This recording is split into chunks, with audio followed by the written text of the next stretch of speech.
grind to fit recoil pads right now on Pirate Firearms and Reloading.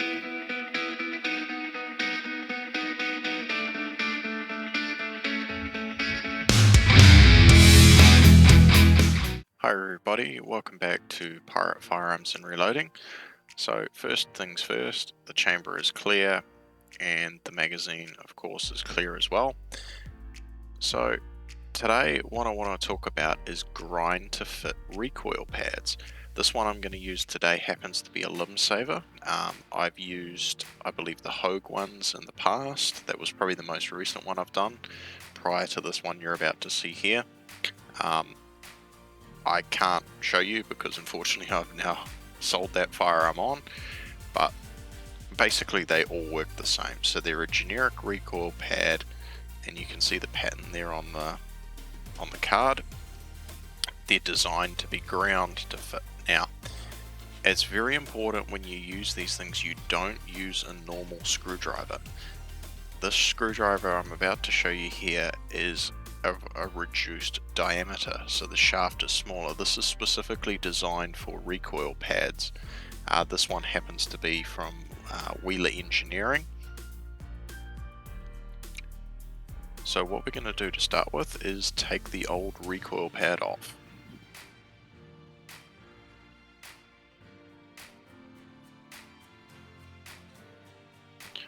Now that you've got that off, I'm going to line the two recoil pads up and make sure I have the right size. This one happens to be a small recoil pad. I would have liked to have had the medium, but unfortunately there was none in stock.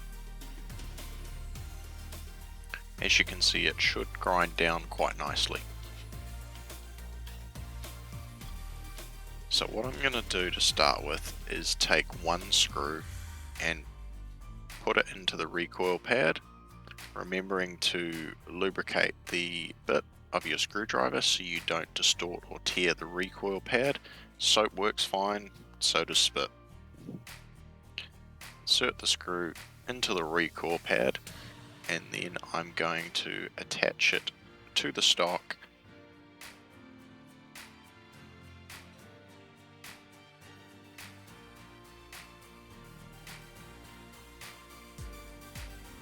So on this particular one I'm going to use the top screw,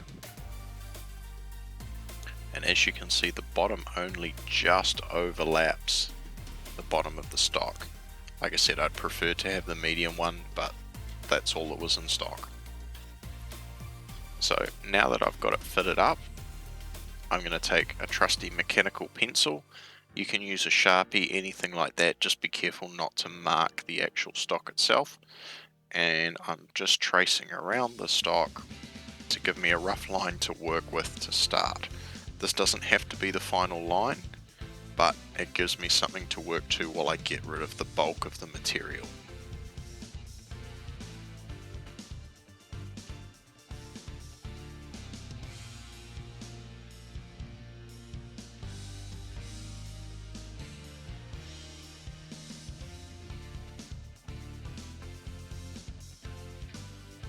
Once again, you can see how close it's coming at the bottom. So now that I've got that traced, I'm going to take the recoil pad back off again.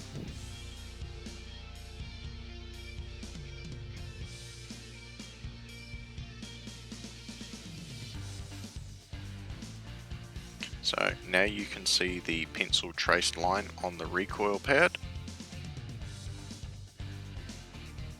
And just to give you a comparison, you can see the size difference. It is a substantially smaller recoil pad. So now what I've got here is a roll pin starter punch, or a pin starter punch. It's hollow on the end, so it grips the pin when you start it. It happens to work really nicely when you take out screws from a recoil pad. Okay, so now the messy part, the grinding wheel. So my grinding wheel is probably a touch aggressive for what I'm doing, but it certainly removes the material really quickly. Now, something to bear in mind, it is very messy. As you can see, I have some plastic sheet hanging on my wall, and you can see the black line developing on it and all the remaining rubber and plastic falling off it. It probably takes longer to actually clean up than to do the job, but take your time. I use the flat table because it provides a nice surface to make sure you get that recoil pad even, and just work your way towards the line. Once I get close to the line, I'm going to stop and test fit it again, and then remark it in case that pencil markers come off, and come back to the pad. At the end of the process, I can always fit it to the stock and just very carefully file it away too. Now, I have to apologize for my camera. I believe between the fluorescent lights and the rotation of the pad, it's caused something to go funny. So please ignore the quality, but you kind of get the general impression. So unfortunately, because my camera decided to play up, I didn't catch this all on film. But you may now notice that there is a second hole at the base of the recoil pad. When I purchased this recoil pad, I could not find a recoil pad that was grind to fit that had the correct screw offset. Now, if you had a wooden stock, this wouldn't matter, because you could obviously just drill another hole and screw it in. However, with this polymer stock on the Citadel, there are 2 screw mounts and you must have the screw holes lined up. So I simply just drilled an extra screw hole in order to get it to line up. So now the moment of truth. Oops, and there you go, I put it in the wrong place. Now the moment of truth, whether it lines up or not. Now I'm fairly confident in this lining up. It's not going to be 100% perfect, mainly because of the way I've ground it down. Now this is very much the DIY way of doing it. If you had a wet belt sander or something with a very, very fine belt on it, you could certainly make a far nicer job of this. And this probably won't be the final product. I'll probably now take the time to hand sand it, take some of the edge off. But as you can see, it has fitted almost perfectly to the stock. So I'm really happy with this outcome.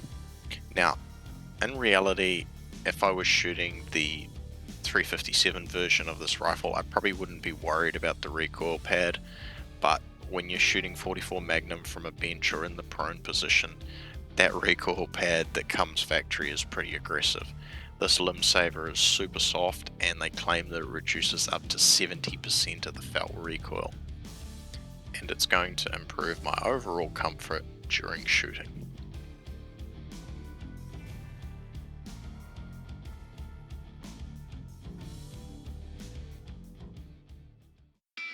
Thanks for watching.